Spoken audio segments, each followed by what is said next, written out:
Chapter 7, The Key of the Garden. 2 days after this, when Mary opened her eyes, she sat upright in bed immediately and called to Martha, "Look at the moor! Look at the moor!" The rainstorm had ended and the gray mist and clouds had been swept away in the night by the wind. The wind itself had ceased, and a brilliant, deep blue sky arched high over the moorland. Never, never had Mary dreamed of a sky so blue. In India, skies were hot and blazing.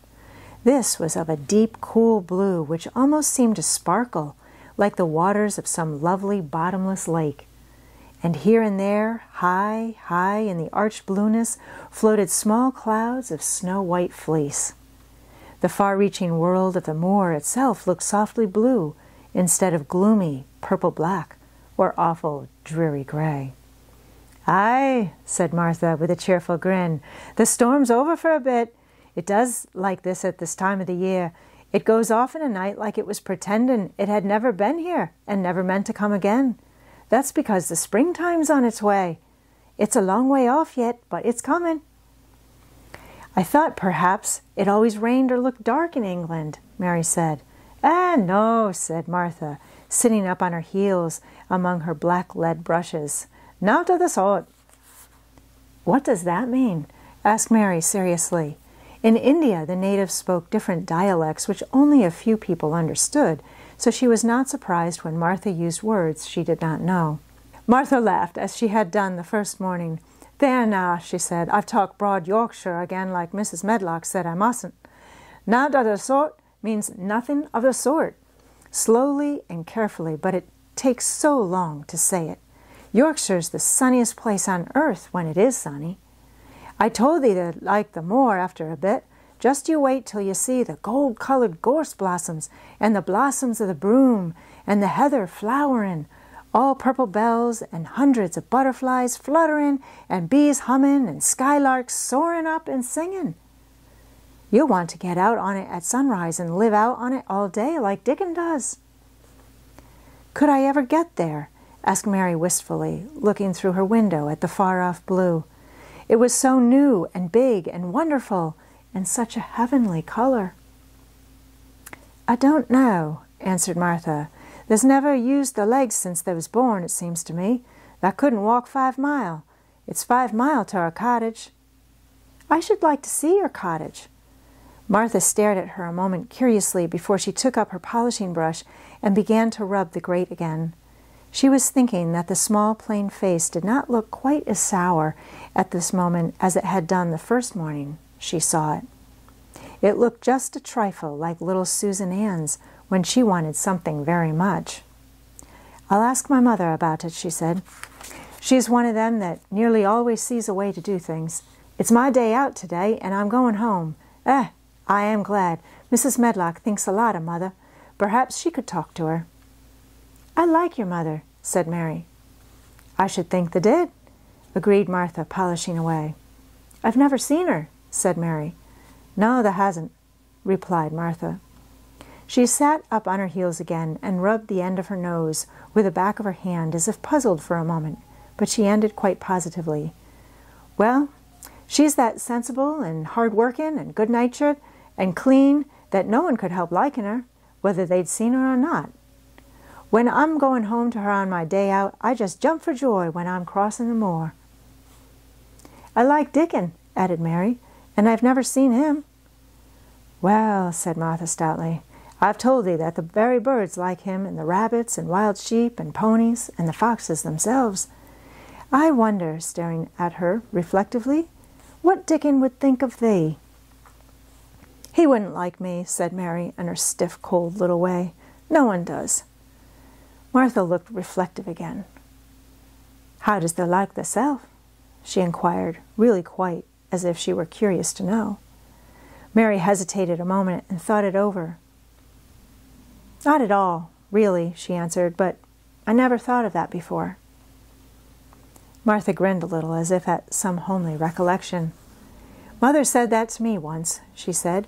"She was at her washtub, and I was in a bad temper and talking ill of folk, and she turns round on me and says, 'That young vixen there, There stands saying that doesn't like this one and that doesn't like that one. How does thou like thyself?" It made me laugh, and it brought me to my senses in a minute. She went away in high spirits as soon as she had given Mary her breakfast. She was going to walk 5 miles across the moor to the cottage, and she was going to help her mother with the washing and do the week's baking and enjoy herself thoroughly. Mary felt lonelier than ever when she knew she was no longer in the house.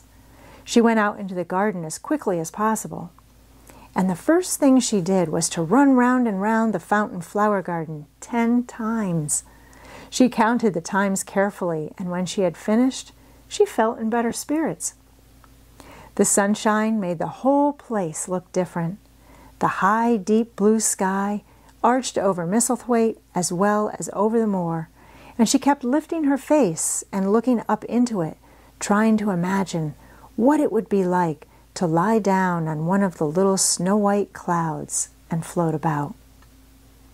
She went into the first kitchen garden and found Ben Weatherstaff working there with 2 other gardeners. The change in the weather seemed to have done him good. He spoke to her of his own accord. "Springtime's coming," he said. "Cannot thou smell it?" Mary sniffed and thought she could. "I smell something nice and fresh and damp," she said. "That's the good rich earth," he answered, digging away. "It's in a good humour making ready to grow things. It's glad when planting time comes. It's dull in the winter when it's got naught to do. In the flower gardens out there, things will be stirring down below in the dark. The sun's warming 'em. You'll see bits of green spikes sticking out of the black earth after a bit." "What will they be?" asked Mary. "Crocuses and snowdrops and daffodillies. Has thou never seen them?" "No, everything is hot and wet and green after the rains in India," said Mary. "And I think things grow up in a night." "These won't grow up in a night," said Weatherstaff. "They'll have to wait for 'em. They'll poke up a bit higher here and push out a spike more there and uncurl a leaf this day and another that. You watch 'em." "I am going to," answered Mary. Very soon she heard the soft rustling flight of wings, and again she knew at once that the robin had come again.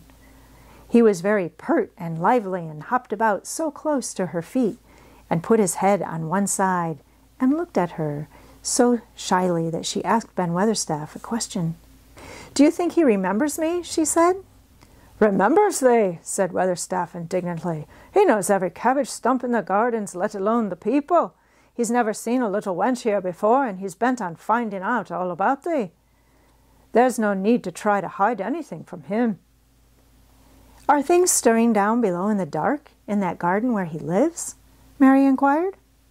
"What garden?" grunted Weatherstaff, becoming surly again. "The one where the old rose trees are." She could not help asking because she wanted so much to know. "Are all the flowers dead, or do some of them come again in the summer? Are there ever any roses?" "Ask him," said Ben Weatherstaff, hunching his shoulders towards the robin. "He's the only one as knows. No one else has seen inside it for 10 years. 10 years was a long time, Mary thought. She had been born 10 years ago. She walked away, slowly, thinking. She had begun to like the garden, just as she had begun to like the robin and Dickon and Martha's mother. She was beginning to like Martha, too.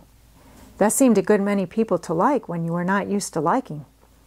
She thought of the robin as one of the people. She went to her walk outside the long, ivy-covered wall over which she could see the treetops. And the second time she walked up and down, the most interesting and exciting thing happened to her. And it was all through Ben Weatherstaff's robin.